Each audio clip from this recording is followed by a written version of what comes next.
Hi, I'm Dave Vickers and welcome to the Photo Show. We've got the next part of our D7100 user guide today, and this time we're going to be taking a look at using the shooting menu within the camera. There's a lot of different options, so we'll take you through each of the options and show you what you can do to set up the camera how you like it and customize it the way you want. Remember, if you like what you see on the Photo Show, please comment, like and subscribe in the boxes below. Here's the video on the shooting menu for the Nikon D7100. Right, so after the playback menu, our next set of settings down here is your shooting menu. And you can see here now we've got another bunch of options. So if we use the multi-selector wheel, we're now into shooting menu. First option here is reset shooting menu. So this will allow you to go back to resetting your shooting menu to how it was when it came out of the factory. This is basically to get you back to your default settings. If you've changed things in the shooting menu and you want to go back to the beginning, start all over again, reset the shooting menu, and that will put it back to how it came out of the factory, and you can start shooting your images from there. Next down we have storage folder, and this allows you to choose the number that you wish to have as your storage folder. So depending on how many images, each folder can take 999 images. So if you've shot 1,000 images, it will then the 1,000th image will automatically go into a new storage folder. So by default you start as storage folder 101. But you can also renumber these as you choose. If you want to set stuff into different storage folders, you can select your own number and restore. You can see there as we go through that at some point I've gone over, so I'm into storage folder 103. But you can select which storage folder you want to call them and name them from there. Next down, file naming. Now, file naming is when your images come out of the camera, they will be given a specific file name at the beginning. By default, this is set as DSC,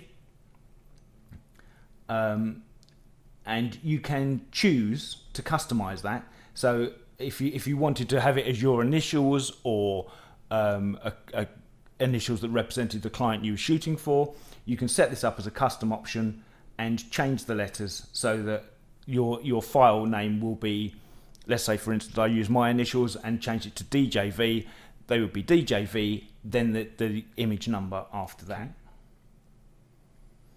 And now below that you can see we've got a couple of options there that sort of is showing you sRGB and Adobe RGB.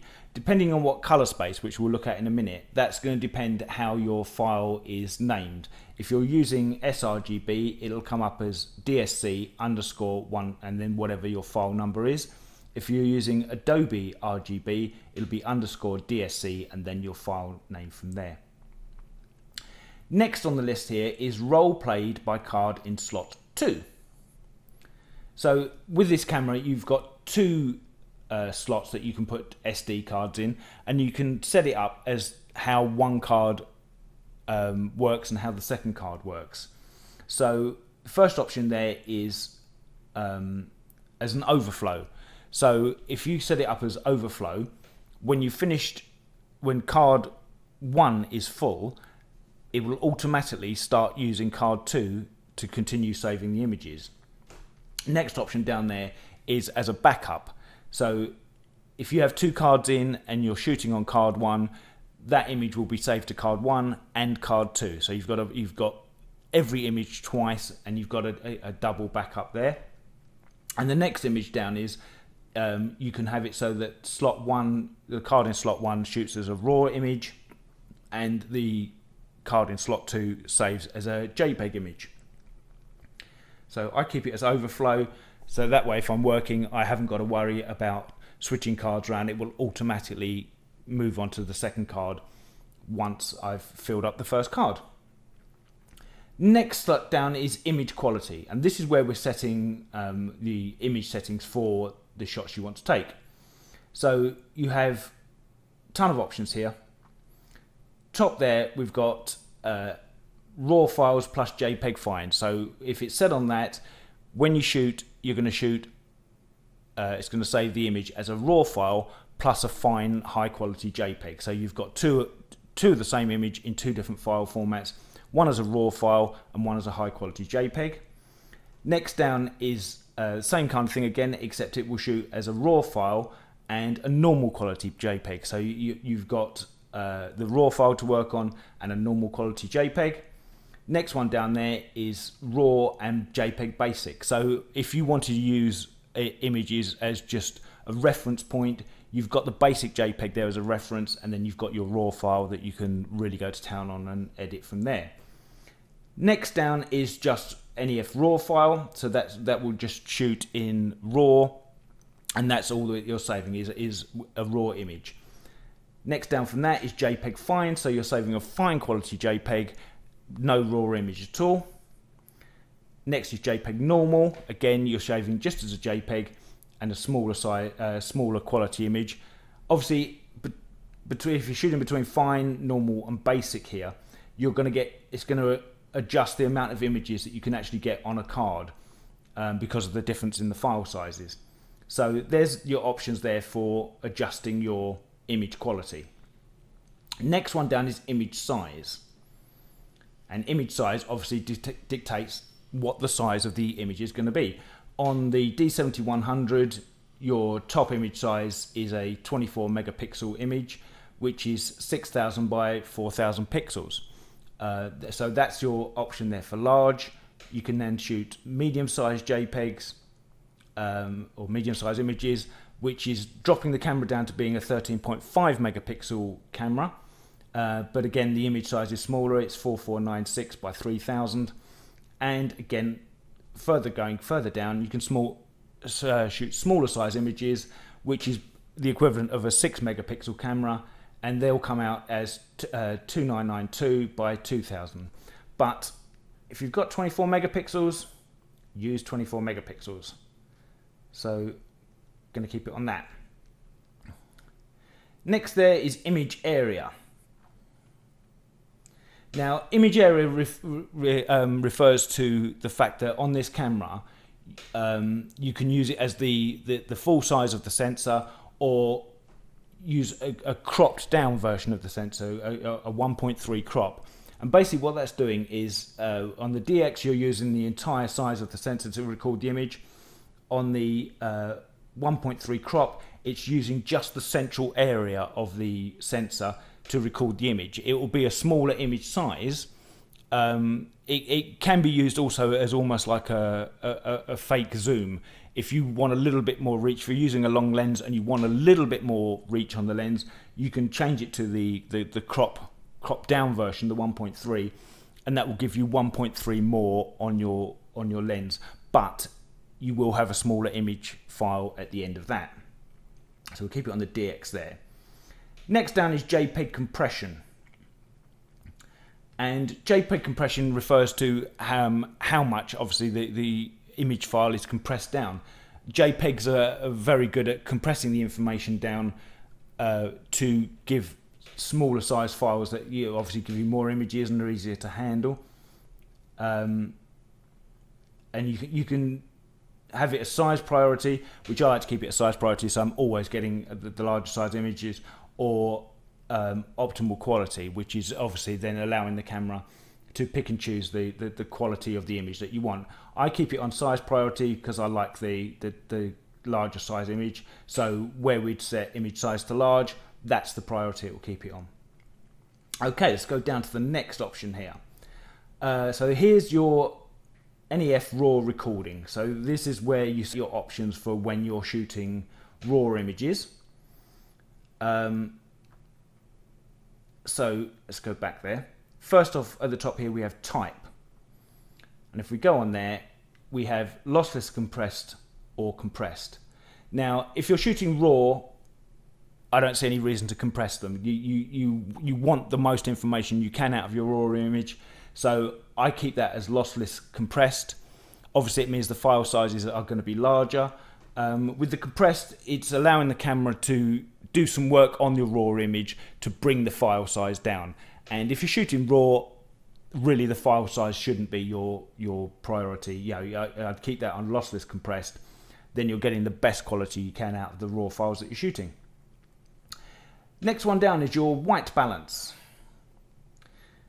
Now, you have a choice of here. I tend to keep this on auto, and if I want to change the white balance, I'll change that within camera when I'm shooting, using things like the white balance button here, and automatically changing the white balance as I go along. It's not something I'd set out the menu, but you can if you shoot a lot in, you know, any of these light settings. So you've got options for incandescent light, fluorescent light, and then you've got a bunch of options within that as to how cold or warm the fluorescent light is, to get a white balance from that. Direct sunlight, again, all of these things. I mean, you like I said, you can change these as you're going along if you want to change the white balance as you're shooting. But again, if you're shooting in RAW, you have the option in post to change the white balance within post production. And again, we have options for flash, cloudy, shade, and then you can manually pick a color temperature that you wish to use. I'm going to keep that back on auto there. Next down is set picture control. And here's where you've got options to put a bit of processing on your images before you bring them out of the camera. I keep this on standard because that gives me then options that when I'm when I'm post-processing, it's not locked into the file before I've actually started. You've got options for neutral. Now neutral will give you will flatten out, give you quite a flat looking image. It can be good for post-production. It can also be good for video use as well, because with a neutral shot video, you then have options in post-production for color grading and setting your levels from there. But I would always recommend keeping this in standard and doing any changes you want to do in post-production. The other options here are vivid, which obviously is going to give you quite a vibrant looking image. Monochrome, which is the file is going to be purely black and white. You're going to take out all of the color information from there. And then you have options for portrait and landscape. But I would keep this in standard and do any of the changes. I mean, you know, if you wanted to make a file look neutral or vivid or monochrome, you'd be better off starting with a standard file that you adjust in post-production. You've then got the option. If you shot something purely in monochrome, there's no way you can make that a color file in post-production. Whereas it's shot in standard, you can quite easily make it a monochrome image in Photoshop or Lightroom or any of the programs you use. Now, also within the picture control, what you can do is adjust the settings manually. So if you right press that, you've now got all of the settings that are applied to a standard picture control. It's showing you how much sharpening is applied, how much contrast is applied, how much brightness is applied, how much saturation, how much hue. So you have options there that you can reset any of these to set up a custom picture control that you like. If you do set up a custom picture control, the next option down, which is manage picture control, will allow you to save that setting. So let's say you've got a setting that you like to use when you're shooting video, and you've set the camera up as a custom option. You can then save that as your favored settings for shooting video. That's basically all that does. Next is color space. Now, color space, you can have two options here. You can have sRGB or Adobe RGB. They're both really good, both really usable. The general rule of thumb tends to be sRGB you use if that's how you want if the images that come out of your camera are going to pretty much stay as you shot them. You're not going to do masses of post-production. They're not for use in magazines and publications and things like that. Adobe RGB gives you more options within that field that give you more control over that, and it's almost an industry standard. But the choice is yours as to which one of those you want to pick and choose as your color space. There's plenty of videos and information on color space, so have a look there and choose which one you like. Okay, so active delighting is again a little bit of post-production, a little bit of production that can be done within the camera. What this will do is it'll give extra detail in the highlights and shadows of your images. So I tend to keep this off because, like I said, I like to do a lot of the processing in post. And if you're shooting raw, adjusting your highlights and shadows within raw, you've got a lot of latitude and a lot of ways that you can work and set that up. I tend to keep that on off. You've got options here of auto, extra high, which obviously give a lot of processing, high, normal and low. So those are your options there. It's not something I've ever shot with, so it's not something I'm that familiar with, but it'll basically help preserve the details and the highlights of your shadows when you're shooting. HDR, high dynamic range. Now, if you shoot HDR images, you normally shoot images in a series of images. You'll shoot them at a sort of 3 or 4 exposure width, sort of a standard shot, a shot that's 1 stop below normal, and a shot that's 1 stop above, which then can be blended into an HDR image. And this is giving you your options of how you can set that up for shooting HDR. And then you've got there your HDR strength, which you've got auto, extra high, normal. So that's giving you the strength of what you would shoot your HDR images as. Auto distortion control.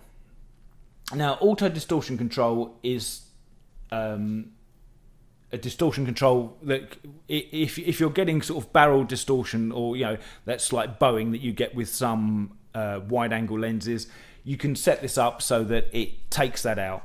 Again, it's something that can be done in post. There's some really good lens correction stuff in Photoshop that will allow you to take that barrel distortion out. So I personally keep that off, but if you're getting a lot of barrel distortion and you want to play around with it, turn it on and see if it corrects the images. It only works with certain lenses. The manual will tell you which lenses it works with.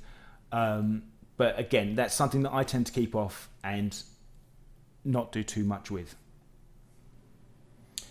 The next section we've got down here is long exposure NR, which stands for long exposure noise reduction. When this is on, we've basically got 2 choices, on or off. When you put this on, if you use a shutter speed of over a second, the camera will apply some noise reduction to the image to take any digital noise or bright pixels out of the image, which can occur when you're doing long exposure times. I tend to keep this off because, again, it's another thing that you can fix in post-production, and I'd rather have control over what processing is done with the camera rather than letting the camera do the processing itself. Next one down from that is high ISO NR, which again is a noise reduction feature. And what happens here is you've got 4 choices. You've got high, normal, low, or off.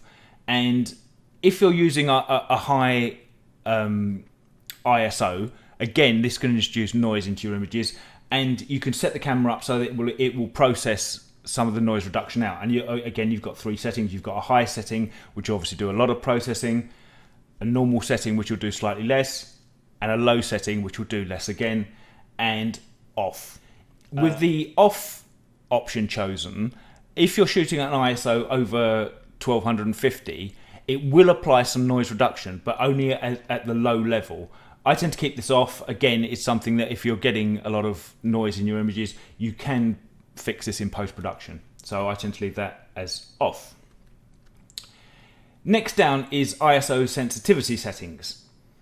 And this is basically, you can actually just set your ISO within the camera here, but I tend to do that as I'm shooting, using the ISO button there and the dials to set them as each situation comes up.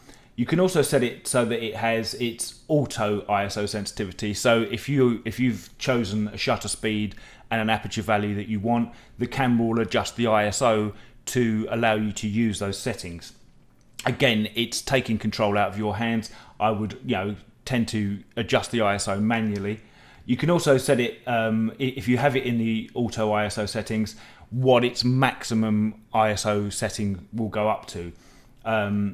So you can set it to say that on here it's at 6400, that it won't exceed 6400 ISO, and then you've got a minimum shutter speed that you can also tie in there and set as you please.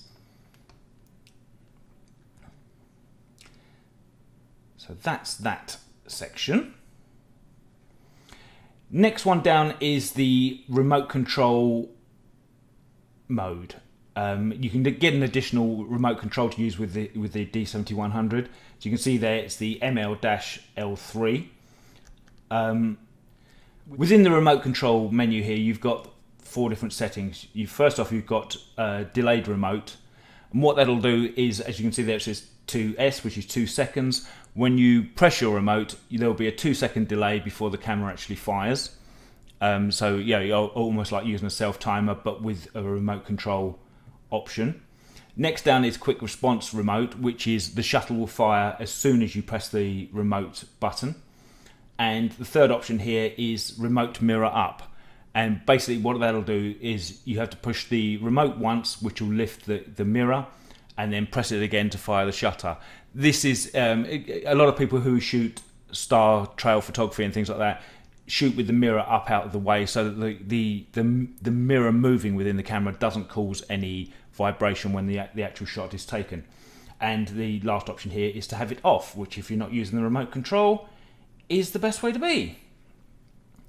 Next one down here is your multiple exposure. Now with the D7100 you can do a multiple exposure setting, which basically means that you can take a number of shots which will be combined into one image. It used to be done a lot in film cameras, where you'd rewind one frame and shoot again on the same frame of film. But this will do it so if you're combining sort of 2 or 3 images into one shot, this is how you do it. You've got options there of how many shots you can actually fire, and it's between 2 and 3. So you've got an option of combining 2 images or 3 images within your shot. And you've got auto gain as well there to control the exposure between the 2 images, so you're not overexposing the initial shot.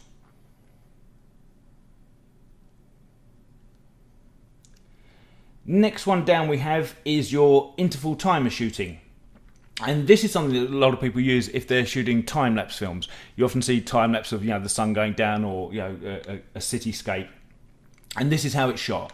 And what you can do in here is you'd set your camera up on a tripod, and then you can tell the camera to take a multiple amount of shots.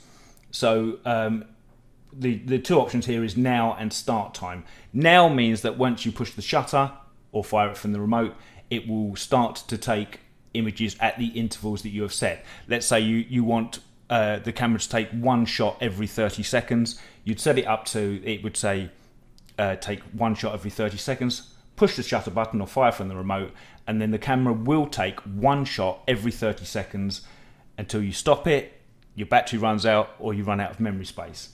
You also have the option to set a start time.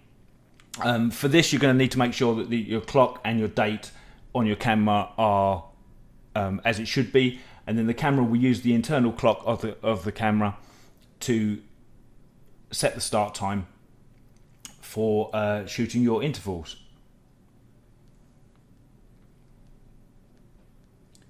And you can also pick there, as you can see, you can pick the amount of shots that you want to shoot, the interval time between the shots, and all of those good things. Let's go back to the menu now. And finally, for our shooting menu, we have movie settings. And movie settings is obviously, as the name suggests, where you set your camera up for shooting video. This is where you get all of your options for how you want your video to be shot and how you want it to look. So first up, we have frame size and frame rate. Now we've got a bunch of different options here. you've got the options here for shooting in HD, which is 1920 by 1080 pixels wide. That's your frame size, and you've got the options here to shoot it in 30p, which is 30 frames per second, 25p, which is obviously 25 frames per second, 24p, which is 24 frames per second. Now, the difference is that 30 frames per second is going to give you a much smoother looking video, and it's going to look more like video, more like TV kind of quality images.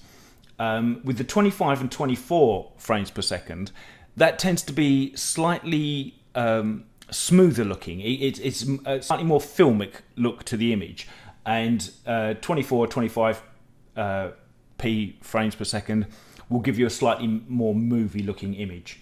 Your next options down here are to shoot at 50, 60 frames per second and 50 frames per second, but you will see that you can only do this in a kind of HD ready kind of size.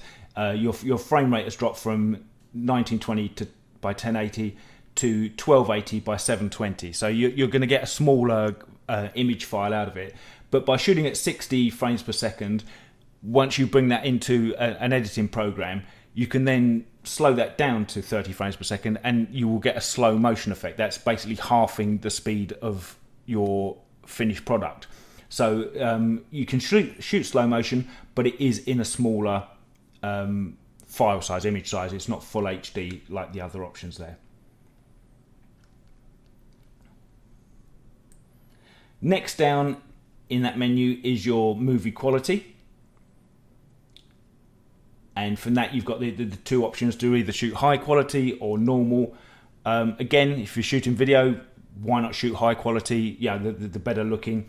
You can always downgrade something to, if you want to make something a smaller size for social media, you can always do that. It's a lot harder to make things bigger.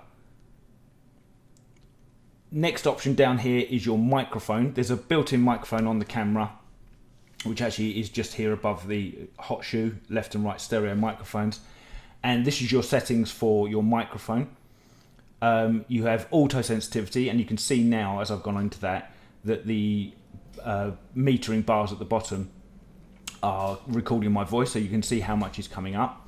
You can then set that as a manual amount of sensitivity, so it's set at 15 at the moment. You can bring that down, and that will give you an option to bring the sound level down within your camera. And thirdly option there is destination. And we talked about this earlier, that with the D7100, where you have two memory cards, you can assign what each memory card does. And I have mine set up so that if I'm shooting video, it will automatically assign to memory card 2. And you can see there that we've got the two options because there's a card in both. I can select memory slot 1, and with that card I've got 1 hour 23 minutes and 2 seconds worth of space for video there in the settings that I've got. Slot 2 I've got a bigger card in, and that's given us 2 hours 46 minutes and 28 seconds worth of video. So those are your options there for your video shooting. And I think now that completes the shooting menu. So in the next episode we'll move on to looking at the custom settings menu. But for now, that's the shooting menu. Tune in to the next episode and we'll get on with the custom settings menu.